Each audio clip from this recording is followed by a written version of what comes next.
Hello guys, I'm currently in this beautiful trail in San Diego and I'm running and walking, so I decided to make a video about vaping, and today's my first day without it because I go back and forth with it. But I'm a runner, I'm a biker, I'm a boarder.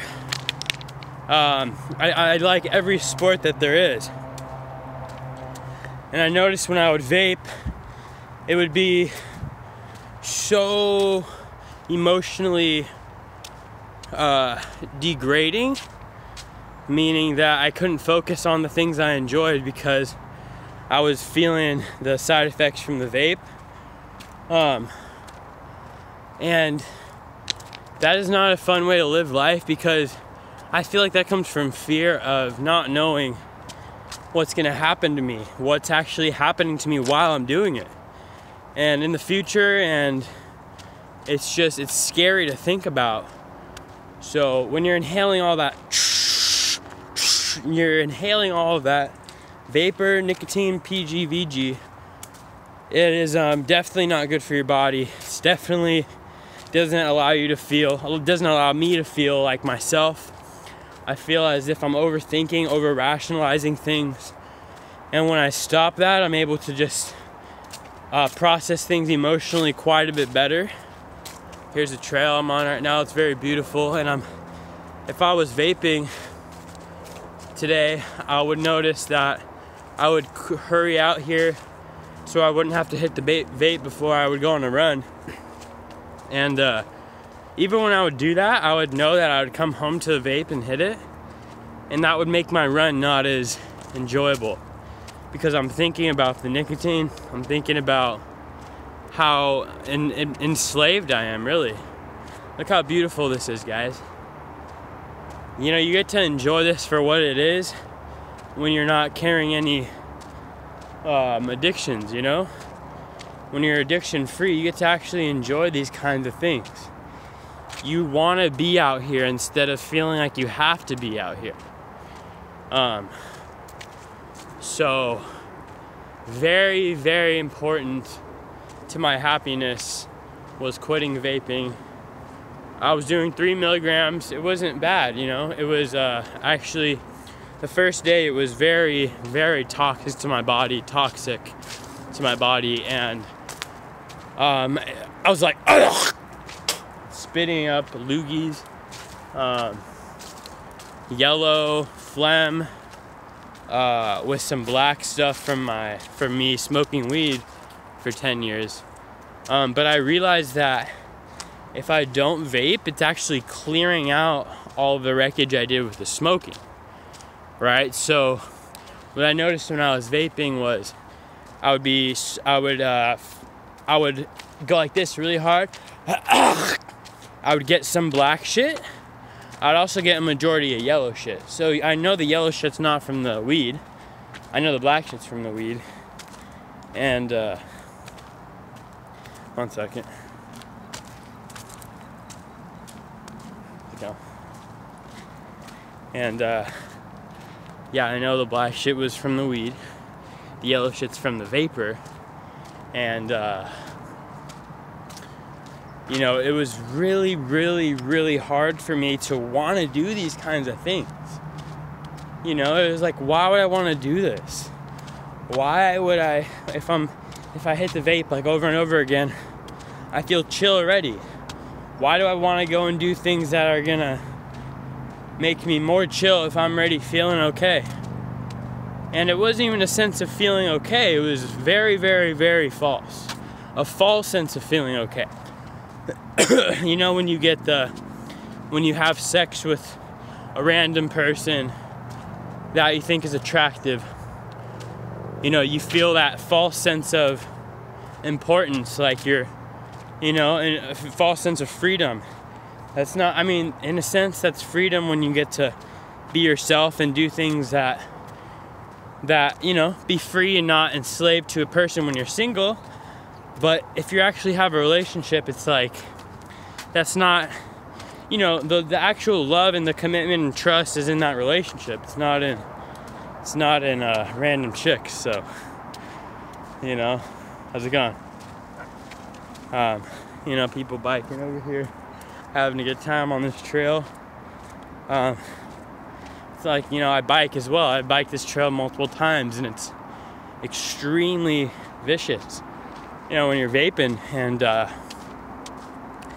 when you're smoking anything, you know, you don't want anything to be in your lungs. I'm telling you from experience. I'm 22. I started smoking when I was 12. I started vaping when I was 15. And I've been vaping ever since I was about 18 or something. And then I was on and off with it until now. So, you know, it's give or take 5 years of ingesting large amounts of chemicals into my body, right? So I'm letting you know right now that there is hope if you are vaping constantly or smoking, because dude, I'm able to run for like crazy when I stop, right? But when I ingest and put it into my body, I know that I can't do that. I'm a different breed when I do that. You know what I mean? That's already telling me that we're not meant to be ingesting it and this stuff. We are not. You know, do the nicotine gum, dude. Do yourself a favor. Don't do vaping. You're just basically adding on to what you don't want to do to your body, right? So, you know, I'm truly, truly, truly grateful that I get to experience this hike this morning, even though I quit vaping yesterday at about 7 p.m. I was refilling my tank. This is where I turn around. I was refilling my tank, and it had a little crack in it, and I put some super glue on it on the outside, and then I realized, dude, what if that super glue gets inside of the tank? And then I was vaping on the tank, you know, no worries, no cares. I was kind of worried about the taste and inhaling it though, and I realized that I'm fucking crazy. I'm sick. If I continue to do this to myself, it could be bad. I could be inhaling some type of glue. And then I remember going somewhere that night and feeling like it was definitely hard to calm down. I felt like stupidly crazy, you know? And I went home from that outing. I did not hit the vape at all. I came home, I cleaned out the glass, and I realized there was a little bit of super glue on the inside. So, you know, maybe I was vaping that. Probably was. But the whole point is that we would do anything for our addictions. We would literally do anything. We would spend $20 on a bottle of juice and burn through about a coil every few days, which is $5 or more depending on your tank. That's quite a lot of money, dude. And if you're juuling, it's not any more cheap. If you're doing the soar and drop or whatever, it's not. It's the same thing.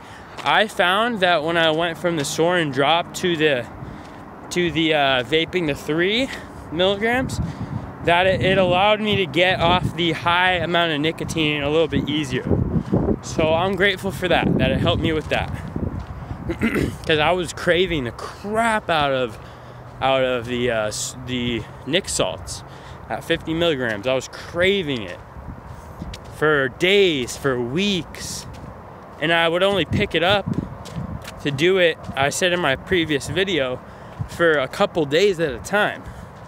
So I'd buy it, use it like for 2 or 3 days, and then return it. And they would allow me to do that,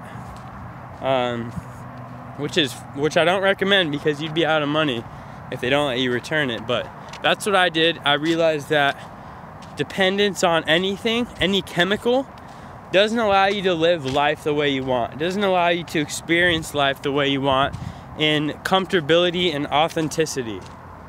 I wouldn't even be talking like this if I was still vaping. I would just be like, my prefrontal cortex, which is your brain, your front part of your brain, what it's focusing on, right?